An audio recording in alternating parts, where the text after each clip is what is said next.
नमस्कार, रामकृष्ण हरी. तर हे बघा, आम्ही इकडच्या शेताकडे मका मोडण्यासाठी आलतो. आणि शेतीला जोडधंदा करणं एवढं सोपं नाही बरं का. कारण हे बघा, आम्ही मका पण मोडली आणि येताना ही जनावरं घेऊन आलतो. इथं बांधानी बांधलेली. आता हे खाल्लेत मस्तपैकी. आता जाताना घरी घेऊन जायचं आणि नेऊन बांधायचं. म्हणजे कसं माहिती आहे का, आपल्याला सगळं विकत घेऊन खायला परवडत नाही हो. त्यामुळं आता ही जी म्हस आहे ना, ही दूध देते, गाय पण दूध देते. मग आपलं घरच्या घरी दूध होतंय की नाही, दूध पण होत आहे. आणि शेणखत खत तर आपल्याला विकत घेऊन घालायचं होत नाही. एवढ्या महागाई ती विकत खत कधी घेता ना.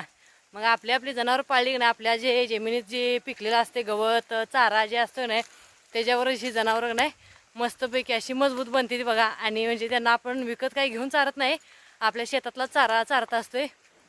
त्यामुळं शेतीला जोडधंदा हा परवडतो पण तेवढाच, आणि ह्याला कष्ट पण तेवढंच आहे बरं का. तर तुम्हाला काय वाटतं नक्की कमेंट करून सांगा. चला मग आता घरी घेऊन चाललोय आम्ही. जातो जरा घरी घेऊन बरं का.